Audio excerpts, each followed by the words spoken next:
Hi friends, എല്ലാവർക്കും ലുബീഷാസ് കിച്ചൻ്റെ പുതിയൊരു വീഡിയോയിലേക്ക് സ്വാഗതം.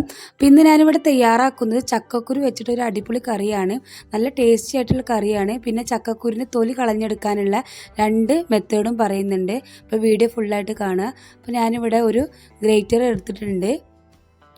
ഈ ചക്കക്കുരു അതിൻ്റെ മുകളിലൊന്ന് ഉരച്ച് കൊടുക്കുകയാണെങ്കിൽ പെട്ടെന്ന് തന്നെ നമുക്ക് തൊലി കളഞ്ഞെടുക്കാൻ പറ്റും.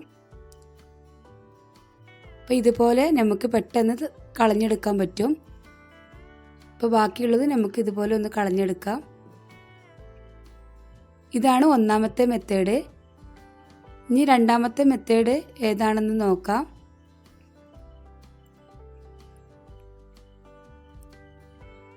അപ്പോൾ അതിന് വേണ്ടിയിട്ട് ഞാനിവിടെ ഒരു ബൗൾ എടുത്തിട്ടുണ്ട്. അതിലേക്ക് നല്ല ചൂടുള്ള വെള്ളം ഒഴിച്ചു കൊടുക്കുന്നുണ്ട്. അതിനുശേഷം അതിലേക്ക് ഞാൻ ചക്കക്കുരു ഇട്ട് കൊടുക്കുന്നുണ്ട്. അതൊരു 5 മിനിറ്റ് ആ വെള്ളത്തിലൊന്ന് ഇട്ട് വെക്കണം. 5 മിനിറ്റ് കഴിഞ്ഞിട്ടുണ്ട്. ഒരു ചക്കക്കുരു എടുത്ത് നോക്കാം. അപ്പോൾ അതാ ഒരു ചക്കക്കുരു എടുക്കുമ്പോൾ തന്നെ നമുക്ക് അറിയാൻ പറ്റും. നമ്മൾ തൊട്ട് നോക്കുമ്പോൾ തന്നെ അതിൻ്റെ തൊലിയെല്ലാം പോരുന്നുണ്ട്. ജസ്റ്റ് ഒന്ന് ഉരച്ച് കൊടുത്താൽ മാത്രം മതി. അപ്പോൾ ഇത് വളരെ യൂസ്ഫുൾ ആയിട്ടുള്ളൊരു മെത്തേഡാണ്. അപ്പോൾ ഒരുപാട് ചക്കക്കുരു നമുക്ക് കുറച്ച് സമയം കൊണ്ട് തന്നെ നമുക്ക് തൊലിയെല്ലാം കളഞ്ഞെടുക്കാൻ പറ്റും. അപ്പോൾ എല്ലാവരും ഇതുപോലെ ഒന്ന് ട്രൈ ചെയ്ത് നോക്കുക.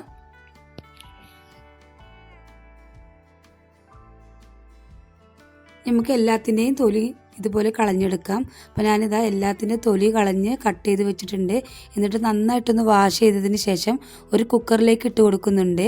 ഇതൊന്ന് വേവിച്ചെടുക്കണം. അപ്പോൾ ചക്കക്കുരുവിന് നന്നായിട്ട് വേവുണ്ട്. അപ്പോൾ ഒരു കുക്കറിലിട്ടിട്ട് നമുക്കിത് വേവിച്ചെടുക്കാം. അപ്പോൾ ഞാൻ ഇതിലേക്ക് ഒരു 1/2 സ്പൂണ് മഞ്ഞൾപ്പൊടിയും ആവശ്യത്തിനുള്ള ഉപ്പ് ചേർത്ത് കൊടുത്ത് അത് മുങ്ങാൻ പാകത്തിന് വെള്ളം ഒഴിച്ച് കൊടുത്ത് വേവിക്കാൻ വെച്ചിട്ടുണ്ട്.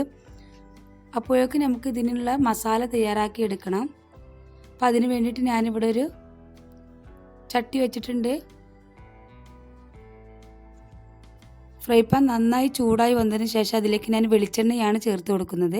വെളിച്ചെണ്ണ ഒന്ന് ചൂടായി വന്നതിന് ശേഷം അതിലേക്ക് ഒരു സ്പൂൺ കടുക് ചേർത്ത് കൊടുക്കാം.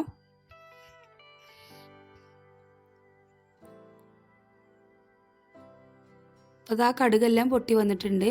ഈ സമയത്ത് ഞാൻ ഇതിലേക്ക് ഒരു സ്പൂണ് വലിയ ജീരകമാണ് ചേർത്ത് കൊടുക്കുന്നത്. ഇനി ഇതിലേക്ക് ഞാനൊരു 3 ഉണക്കമുളകൊന്ന് കട്ട് ചെയ്തതിന് ശേഷം ഇട്ട് കൊടുക്കുന്നുണ്ട്. ഇനി ഇതിലേക്ക് ഒരു സബോള ചെറുതായിട്ട് കട്ട് ചെയ്തതിന് ശേഷം ഇട്ട് കൊടുക്കാം. എന്നിട്ട് ആ സബോളയുടെ പച്ചമണം എല്ലാം മാറുന്നത് വരെ ഒന്ന് വഴറ്റിയെടുക്കണം. നല്ല ടേസ്റ്റി ആയിട്ടുള്ളൊരു കറിയാണ്. അതിനുശേഷം ഞാൻ ഇതിലേക്ക് 2 ഏലക്കായ, 2 ഗ്രാമ്പു, ഒരു ചെറിയ പീസ് പട്ടയും കൂടി ഇട്ട് കൊടുക്കുന്നുണ്ട്.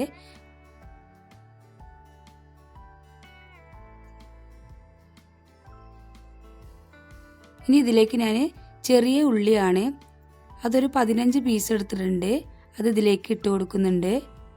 അതിനുശേഷം ഇതിലേക്ക് ഞാനൊരു 3 പച്ചമുളക് ഒന്ന് നീളനെ കട്ട് ചെയ്തതിന് ശേഷം ഇട്ട് കൊടുക്കുന്നുണ്ട്.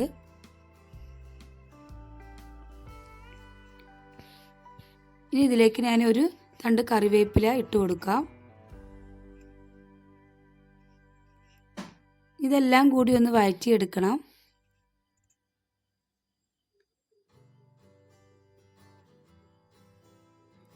ഇപ്പോൾ ചിക്കൻ കറീൻ്റെ ഒക്കെ അതേ രുചിയിലാണ് നമുക്ക് ഈ കറി കിട്ടുക. അപ്പോൾ നല്ലൊരു ടേസ്റ്റി ആയിട്ടുള്ളൊരു കറിയാണ്. ഇനി ഇതിലേക്ക് ഞാൻ ജിഞ്ചർ ഗാർലിക്കിൻ്റെ പേസ്റ്റാണ്, അതൊരു 3/4 സ്പൂൺ ചേർത്ത് കൊടുക്കുന്നുണ്ട്. അതും കൂടി ചേർത്ത് കൊടുത്ത് നന്നായിട്ടൊന്ന് വഴറ്റിയെടുക്കണം. അപ്പോൾ ഇഞ്ചിക്കും വെളുത്തുള്ളിക്കൊക്കെ ഒരു പച്ചമണം ഉണ്ടാവും. അതൊന്ന് മാറുന്നത് വരെ ഒന്ന് വഴറ്റിയെടുക്കാം. ഇനി ഇതിലേക്ക് ഞാൻ ഇട്ട് കൊടുക്കുന്നത് തക്കാളിയാണ്. അപ്പോൾ ഒരു തക്കാളി ഞാൻ എടുത്തിട്ടുണ്ട്. അത് ചെറുതായിട്ട് കട്ട് ചെയ്തതിന് ശേഷം ഇതിലേക്ക് ഇട്ട് കൊടുക്കാം.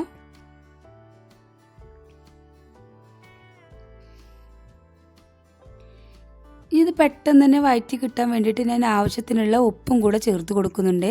നേരത്തെ ചക്കക്കുരു വേവിക്കുന്ന സമയത്ത് ഞാൻ കുറച്ച് ഉപ്പ് ഇട്ട് കൊടുത്തിട്ടുണ്ട്. അപ്പോൾ ഈ മസാലയിലേക്ക് ആവശ്യമായിട്ടുള്ള ഉപ്പ് മാത്രം ചേർത്ത് കൊടുക്കുന്നുള്ളൂ. ഇനി ഇതിലേക്ക് നമുക്ക് മസാലകളൊക്കെ ചേർത്ത് കൊടുക്കാം.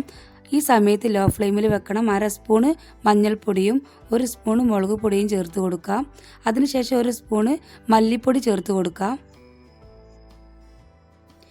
ഇനി ഇതിലേക്ക് ഒരു 1/4 സ്പൂണ് ഗരം മസാല ചേർത്ത് കൊടുക്കാം. ഇനി ഇതിലേക്ക് ഒരു 1/2 സ്പൂണ് കുരുമുളക് പൊടി ചേർത്ത് കൊടുക്കാം. എന്നിട്ട് നന്നായിട്ടൊന്ന് മിക്സ് ചെയ്ത് കൊടുക്കുന്നുണ്ട്. ഈ ടൈമിൽ നമുക്ക് ലോ ഫ്ലെയിമിലേക്ക് മാറ്റണം.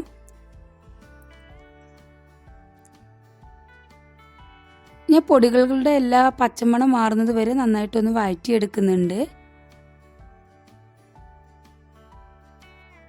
അതിനുശേഷം ഞാൻ ഇതിലേക്ക് 1 കപ്പ് വെള്ളം ചേർത്ത് കൊടുക്കുന്നുണ്ട്. എന്നിട്ട് നന്നായിട്ടൊന്ന് മിക്സ് ചെയ്ത് കൊടുക്കാം.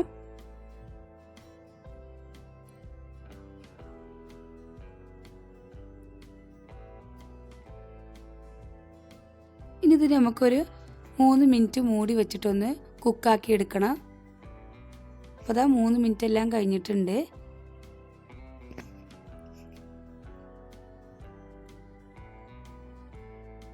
ഇനി നന്നായിട്ടൊന്ന് മിക്സ് ചെയ്ത് കൊടുക്കാം. അതിനുശേഷം ഇതിലേക്ക് ചക്കക്കുരുവാണ് ഞാൻ ഇട്ട് കൊടുക്കുന്നത്. നേരത്തെ വേവിച്ച് വെച്ച ചക്കക്കുരു ഇതിലേക്ക് ഇട്ട് കൊടുക്കാം. ചക്കക്കുരു ഇട്ട് കൊടുത്തതിന് ശേഷം നന്നായിട്ടൊന്ന് മിക്സ് ചെയ്ത് കൊടുക്കുന്നുണ്ട്.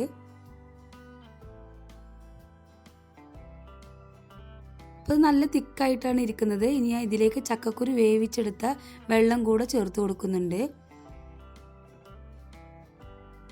അതുകൂടി ചേർത്ത് കൊടുത്ത് നന്നായിട്ടൊന്ന് മിക്സ് ചെയ്ത് കൊടുക്കാം.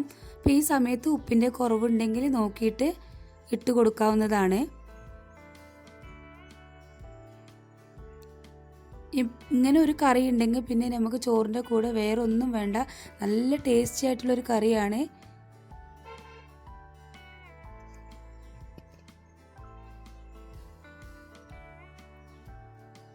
ഇനി ഇതൊരു 2 മിനിറ്റ് ഒന്ന് തിളപ്പിച്ചെടുക്കണം.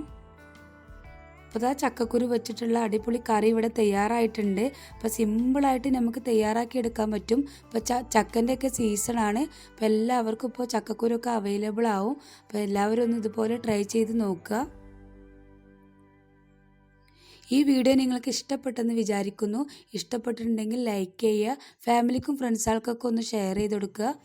നിങ്ങളുടെ അഭിപ്രായങ്ങളൊക്കെ കമൻറ്റ് ബോക്സിൽ അറിയിക്കുക. അപ്പോൾ ഇതുവരെ സബ്സ്ക്രൈബ് ചെയ്യാതെ ആരെങ്കിലും കാണുന്നുണ്ടെങ്കിൽ പ്ലീസ് ഒന്ന് സബ്സ്ക്രൈബ് ചെയ്യുക. സബ്സ്ക്രൈബ് ചെയ്യുന്ന സമയത്ത് തൊട്ടടുത്തൊരു കുഞ്ഞു ബെല്ലൈക്കൻ കൂടെ കാണാം. അതിൽ ഓൾ എന്ന ഓപ്ഷൻ തന്നെ സെലക്ട് ചെയ്യുക. അപ്പോഴാണ് ഞാനിടുന്ന പുതിയ വീഡിയോസ് നിങ്ങൾക്ക് അപ്പോൾ തന്നെ നോട്ടിഫിക്കേഷനായിട്ട് ലഭിക്കുന്നത്. അപ്പോൾ ഇൻഷാ അല്ലാഹ് അടുത്തൊരു പുതിയ വീഡിയോയുമായിട്ട് വീണ്ടും കാണാം. Okay, by.